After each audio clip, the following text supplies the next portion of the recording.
Hello ladies, and welcome back to Prospect Charter School's Pre-Calculus course.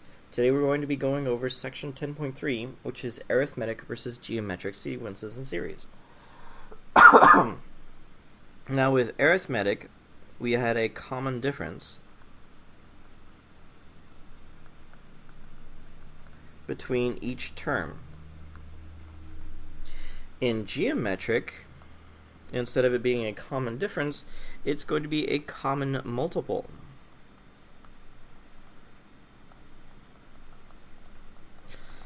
So, for an example, let's say we had the arithmetic sequence. A sub n is equal to 2, 4, 6, 8, 10, 12. The common difference, of course, would be 2. Now, in geometric land, it's going to be a common multiple. So geometric sequence would look something like 1, 2, 4, 8, 16, and 32.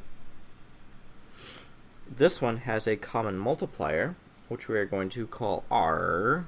Why we call it R? Probably because somebody was a pirate when he was making this one. So anyway, R is going to be, in this case, 2, because we multiply the same number by 2, or we multiply by 2 every time to get our next term in the sequence. And I am going to grab a Halls because my throat hurts. Okay. Don't get sick. It's not a fun experience. Alright, here we go. So, what's awesome about geometric versus arithmetic? Well, I'll show you. If we're looking at a graph, and we're looking at an arithmetic sequence or series, the arithmetic sequence or series would look like a straight line. Please pretend that this is a straight line. Now, on the other hand, a geometric series looks like a curved line. So it might start out at the same point, but it kind of goes over and then up. Now, at this point, you might be tempted to say, well, obviously, in this case, the arithmetic sequence is stronger than the geometric sequence. However, as time continues, if it continues to grow at a geometric rate, it actually goes up way faster than an arithmetic rate. Way faster. This is, of course, often shown in things like population growth. If left unchecked, populations grow like this. However, we discovered that food growth increases like this. So eventually, sometime in the future, there will come a time where we cannot grow enough food for the population that we have. This was discovered by a gentleman named Thomas Malthus.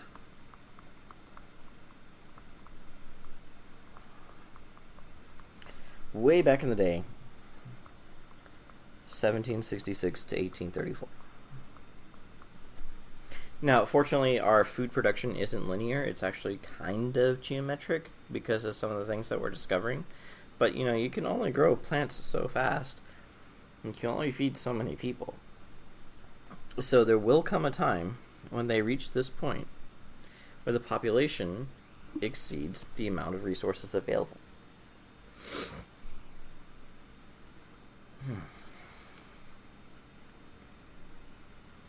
This is also very useful for when you're playing video games like League of Legends, and why you want to do one thing first instead of another. Usually you will raise your base attack because that is a linear progression. If you'll notice, the linear progression goes up faster at the beginning. And then you want to do your multiplicative growth later because then it has a larger effect. So there are a lot of applications, including video games, that this can be used for. So now we're done selling you the story about why these things are awesome. let's go ahead and go to finding the general term of a geometric sequence. The general term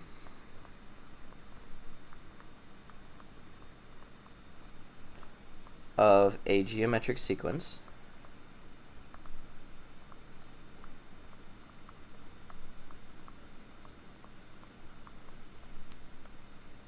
can be defined by a sub n is equal to a sub 1 times r to the n minus 1 power. So it all depends on what your starting point is. It also depends on what your common multiplier is. And just like an arithmetic sequence was a sub n is equal to a sub 1 plus b times n minus 1, it's basically the same thing. You take 1 away from your starting point so that you have a 0 there, so that you're not starting anywhere other than at your starting point. And then you have your original starting point, which is your a sub 1. So geometric sequences always have a common multiplier.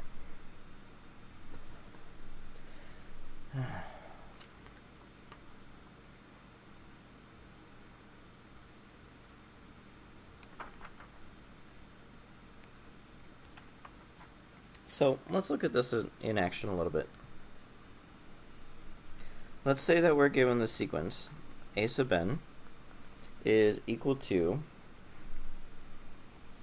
64, 32, 16, 8, ...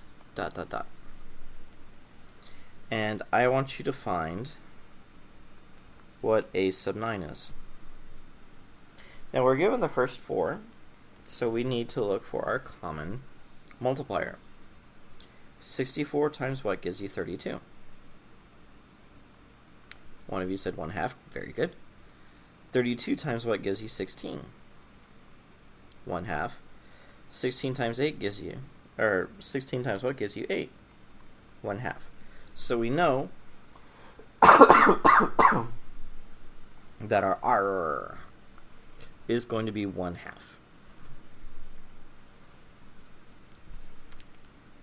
So to write our general case, we know that our a sub 1 is 64, our r is 1/2, and we can just plug it into our original geometric sequence formula. And when we do that, we would have something like a sub n is equal to 64 times 1/2 to the n minus 1 power. Now we're looking at going to the 9th power.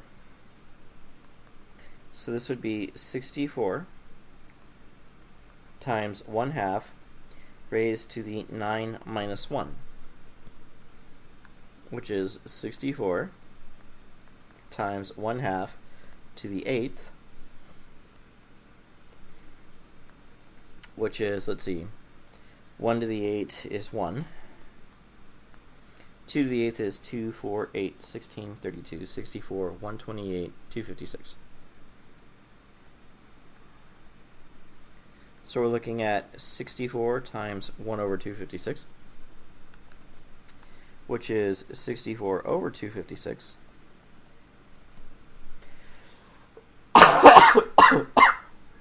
Sorry about that.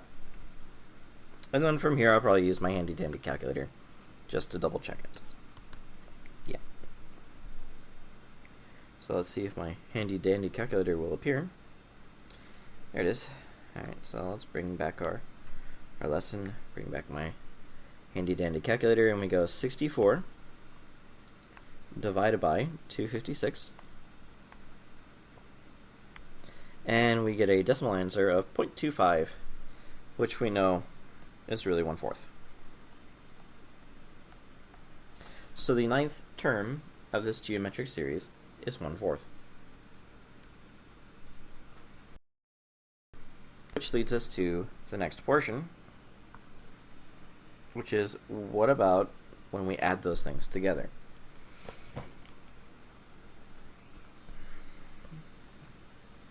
Now, previously, I gave you guys a joke. That joke was, an infinite number of mathematicians walk into a bar. The first one says, I'll have a beer. The second one says, I'll have half a root beer. Just use root beers because I don't want to promote the use of alcohol. So the first one says, I'll have a root beer. The second one says, I'll have half a root beer. The third one says, I'll have a quarter of a root beer. The next one says, I'll have an eighth of a root beer.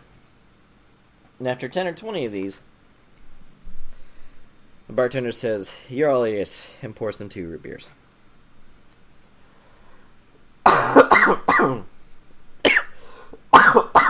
Sorry. So here is the formula that allows us to discover the sum of the first n terms of a geometric sequence.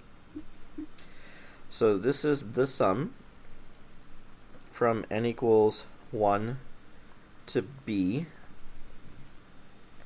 of a sub n, given that this is a geometric series.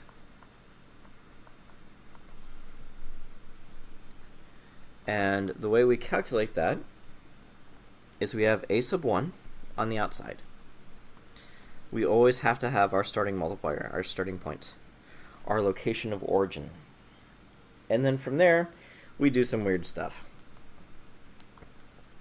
And by weird stuff, I mean like totally weird stuff. For an example, we have 1 minus r to the n divided by 1 minus r.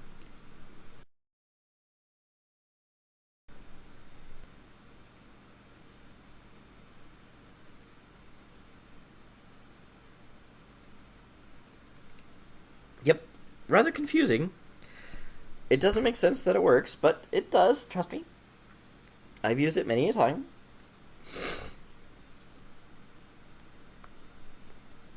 In fact, you use this in calculus to prove a lot of things, like what the value of e is. And of course we know that e is about 2.718281 blah blah blah blah blah, right? Kind of like pi is 3.14159.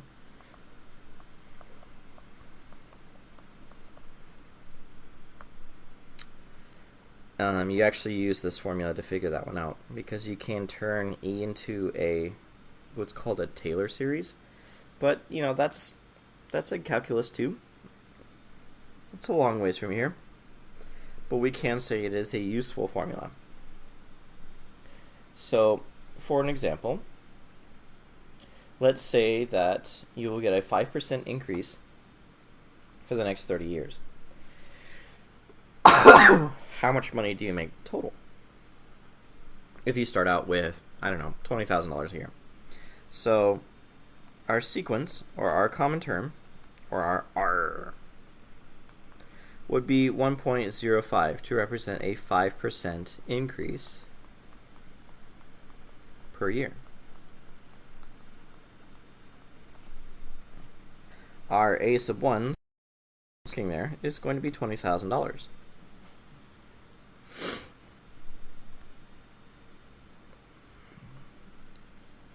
Now let's say that we're going on to 30 years from now. So then what we're really looking for is the sum from n equals 1 to 30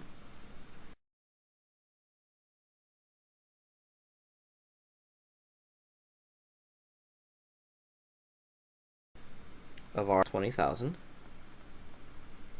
times the quantity of 1 minus r, which is 1.05 raised to the nth power, which is 30, divided by 1 minus. Now for this, definitely need a calculator, so I'm going to pull out my handy dandy calculator, and I'm going to start with this portion.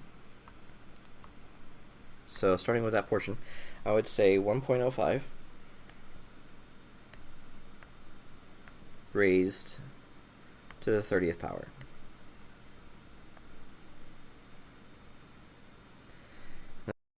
Then 1 minus that particular number and then I'm going to store that as A. I then go to the bottom one, which is 1 minus 1.05. I'm going to store that one as B. And then I do A divided by B, and then I multiply that by 20,000.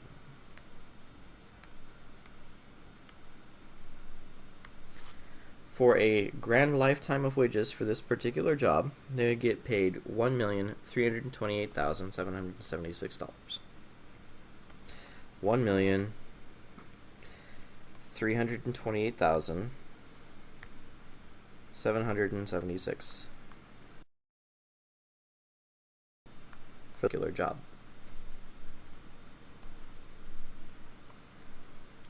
Now let's say we're job hunting. And again, we're going to be looking at lifetime wages. Let's say we get another job, but its starting pay is crappy. Let's say that we get a starting job that starts out at $10,000 a year. However, they're going to give us a 9% increase per year.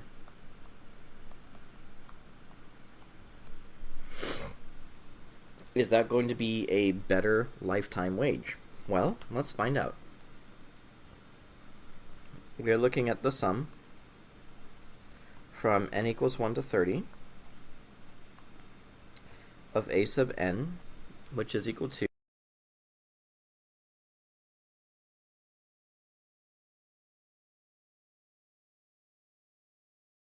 a sub 1, which is time, raised to the 30th, over 1 minus 1.09. And of course, at this point, I pull out my handy dandy calculator. 0.9 raised to the 30th. And I go 1 minus that number. I'm going to store that as A. Then I do 1 minus 1.09. And I'm going to store that as B. And then I do A divided by B. And then times 10,000.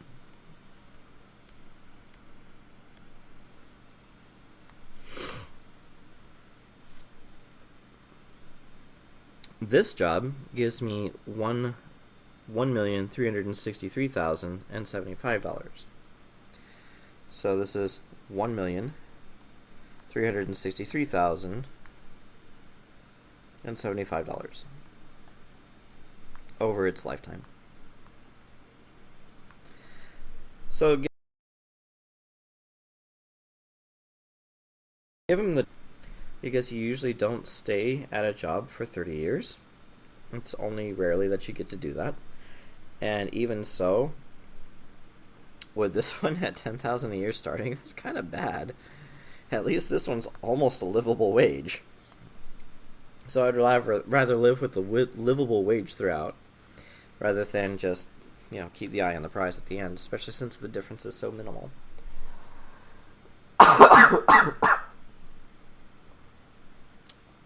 Alright.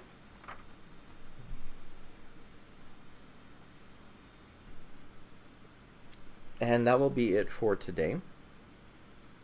What I would like for you to do is some of the homework problems.